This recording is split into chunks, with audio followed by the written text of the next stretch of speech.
My dad and one of our old mechanics we had, they had a saying, you never truly leave this business unless you leave it in a box.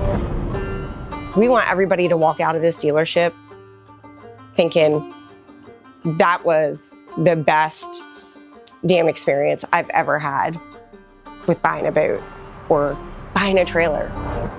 So I came up here and I met Vince and Josh, and they were like, yeah, we just need somebody to paint boats, clean trash up, wash boats. I was like, okay. And they were like, well, what do you know about a boat? I'm like, they float. Yeah. That's it. Last year doing boats, I was driving a truck. Oh, nice. How was that? After 5 years, I'm like, enough of this. Yeah, all right. Got your fix, huh? Yeah. Yeah. And with my mom getting older, and I couldn't be on the road and down there or up in New Jersey or New York or Pennsylvania, get a phone call. I've been in the business my whole life, but that was the transition period for me, the big stepping stone for me to take the reins on this business.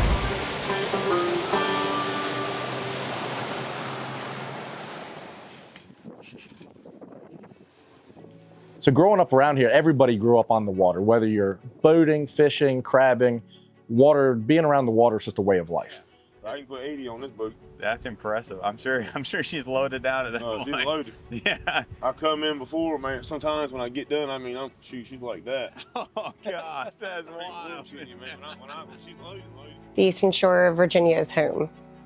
It doesn't matter. You could move 1,000 miles away from here and it's still home. You just want to move back. I'm raised here in a town called Anancock, just a few minutes from here. Here on the Eastern Shore, we're a small rural peninsula, big farming community. So early 70s, they saw a big tract of land on a local creek called Punkaty Creek, and they thought it would be a cool idea to buy it and turn it into a campground. So there was this cool little cove that had a bunch of birds in it. One of the main birds was called a Sandpiper. So the campground came and they built the whole campground from the ground up and named it Sandpiper Cove. There was a lot of campers. They had a boat ramp and a dock, and people, the attraction to coming to the campground was going out fishing. And there was nobody locally to get to work on their boats or buy basic supplies. So as a side hustle, he kind of taught himself how to work on their engines, fillet fish, sell some basic supplies like oil.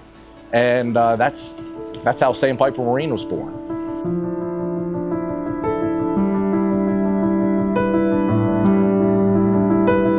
I know he's told me multiple times that he never envisioned it being at the level that it's at now. So it's really exciting to me just to see how far the place has grown. I know it's exciting to him, and I'm looking forward to seeing how much we can continue to grow it in the future, you know, while maintaining that small family-run business model.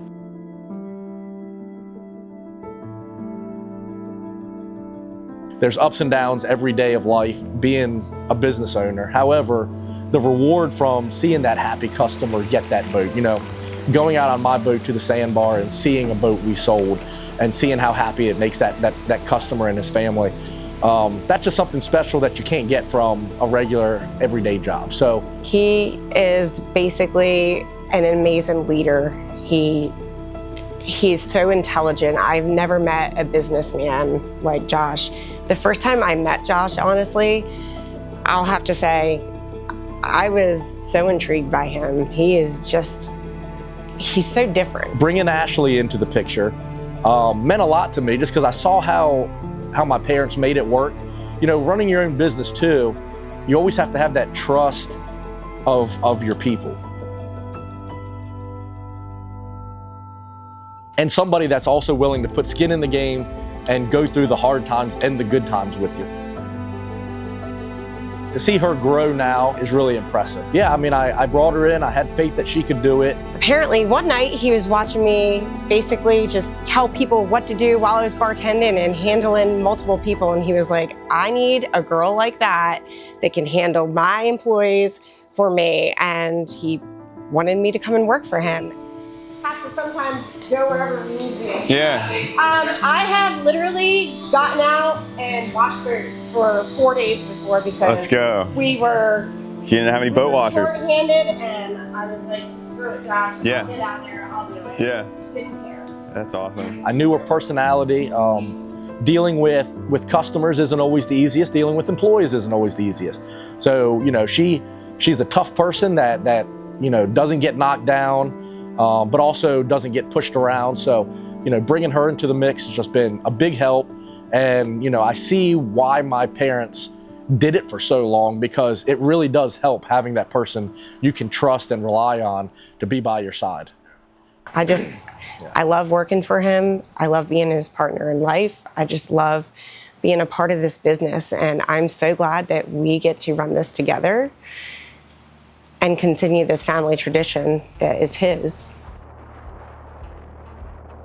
You know, I'm really excited that Privateer is here because, well, besides the fact that Josh told me only a million times, I wish we could get Privateer.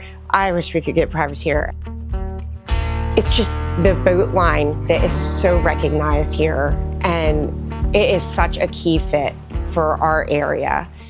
Warren Wilkerson, the original founder of Privateer, he had some roots here on the shore too. You know, Warren sold a lot of his original privateers here, had one of the first privateer dealers here on the shore, and a lot of those boats were sold and used here. So they have a following that it's kind of a cult following here on the shore. The watermen have used them over the years, and then now the hardcore fishermen take these boats and use them. They redesigned them to be a fishing boat, which is similar to what you guys are doing now to, you know, keep with the background of the boats, but targeting that fisherman that wants a boat that's different from the cookie cutter boats that you sell every day now. As you know, you were just outside of my dealership with a 1970 privateer that a local waterman's using to pull crab pots every day. They're legendary boats, and we are just proud to have them on our lot, and I love the fact that they are still being used to this day. They're solid, they're strong. It just shows they are tough. There is no boat that can do it all. However, with the Privateer brand, I think it's as close as you can get, especially in our environment, to an all-around boat. You can fish in shallow water, you can fish in open water, you can fish commercially, you can go pleasure, you can bring the family to the beach. You can do just about anything you want in a Privateer. So, you know, come join the family at Sandpiper, come join the family at Privateer, get yourself a Privateer, you won't be disappointed. Deal with Sandpiper Marine, you also won't be disappointed. People that talk about having bad experiences with boats, that's only because they didn't deal with the right dealership. My dad used to always say, the old saying, you know, the greatest time is when you buy a boat and when you sell a boat. Well, he would say, that's only because you bought the wrong boat for the wrong reason. Come in, talk to me, talk to my staff. We can help put you in the right boat for what you're looking to do. Most people don't understand that and buy the wrong boat for what they're looking to do, and it makes the experience not very enjoyable. You know, to have a good boating experience, there's nothing better than being on the water. Boating to me is still the last bastion of freedom. My closing remark would be, like I said, we're doing this interview with Privateer.